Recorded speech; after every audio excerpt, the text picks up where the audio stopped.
Hey friends, welcome back to Ball Homestead. My name's Beverly and today we're going to attempt to make some muscle salve. It's like for achy muscles and stuff. My Aunt Nancy actually tagged me in this on Facebook, and I happen to have pretty much everything at home to do this, so I thought it would be neat because who doesn't have achy joints? So as you can see here, I have a bunch of mint that I just went and picked out of my garden. I have a ton of mint. So what we're going to do is pick all these leaves that we can off. We need a cup of these mint leaves. A few years ago, my stepmother gave me a start of mint.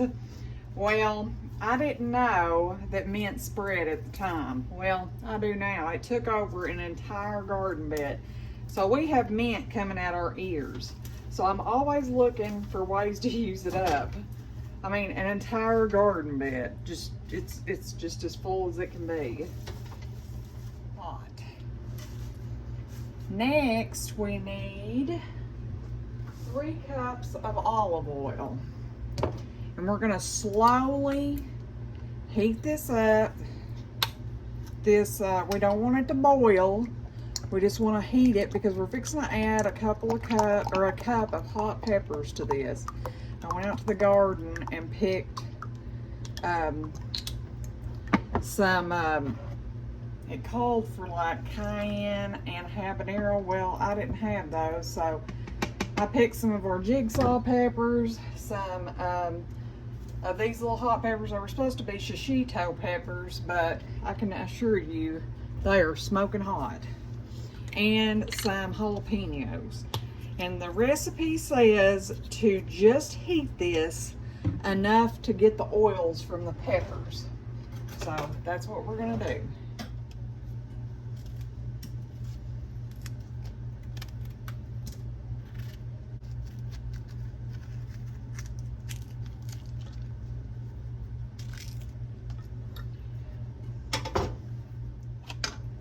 We just want this mint to infuse and these hot peppers into this oil. We don't want to boil it, we just want to simmer it for a little bit. All right, friends, we've got everything in our pot and we're just gonna wait for this to come up to a simmer. And we're gonna let it simmer for, I believe it was like an hour. And then we are going to turn it off and let it set overnight. And I didn't want to show it because I had not done it yet, but I rendered my beeswax that I had from us extracting honey this last time, and I've got enough just to do this recipe about 1.5 times, so I went ahead and added the other ingredients so I can use this up, and it smells amazing. It had all kinds of propolis and stuff in it and it looked pretty nasty, but I got it rendered out and it's ready to use now. I wanted to add, this smells amazing. The smell of mint is just radiating all over the place. I mean, it smells heavenly. So I'm excited about it. I hope it works well because who doesn't have achy joints? I have them all the time. I'm always having my sweet husband rub my back. But anyways, maybe this will be a keeper. Shoot, I forgot to add the turmeric. It's got to have 4 teaspoons of turmeric, and we 1.5 times, so we need 6 teaspoons of turmeric in here. I think that's and mix that in.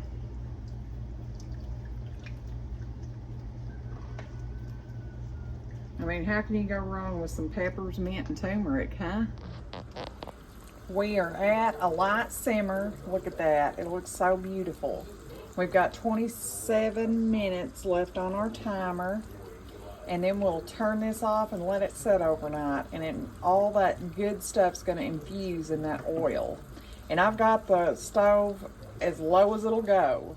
Okay, our stuff is done. I'm just going to cover it and remove it off the burner and let it set overnight.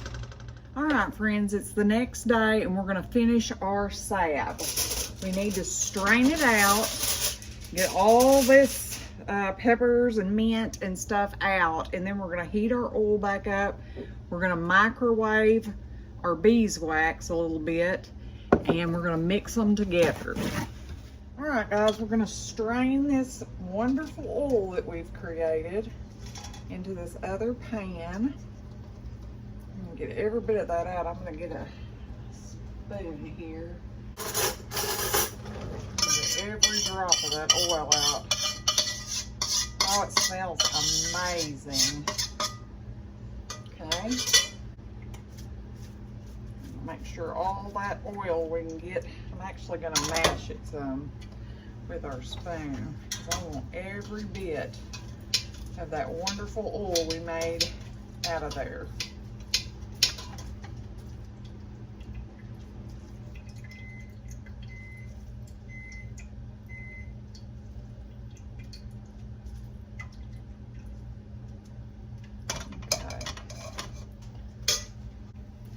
Okay, I got our beeswax melted somewhat. It's not completely melted, but I'm going to go ahead and mix what's melted in there. And I'm going to go ahead and melt some more. All right, we got the rest of our beeswax. Now we just need this little dab to melt down, and then we're going to pour it in our jars. And I'm going to get those ready real quick while that's warming up. I got these little quilted 4-ounce jars. I thought those would be handy for the salve. We'll see how that does. Okay, all of our stuff but one little piece of wax is melted. As soon as that is done, we're going to pour it into our jars. I put a funnel on here because I don't want to make a mess. I'm messy as it is. I may regret it. I may never get the wax off of it. We're supposed to leave the lids off of these until they cool. Let's see how many we can get. It smells amazing between all the herbs and the beeswax. Golly, it smells good. We're gonna have another one. We're gonna have a dozen jars. All right, guys, we got a dozen beautiful jars of our salve. We've got to let it set and cool, and once it cools, I'll show you what it looks like. Guys, this salve turned out absolutely gorgeous. When I poured it, it looked kind of brown, and I was kind of concerned because the picture showed a pretty green like this, but whenever it firms up, it turns the most beautiful green. All right, friends, thank you for stopping by our homestead. I hope you have a wonderful week. Until next time, goodbye.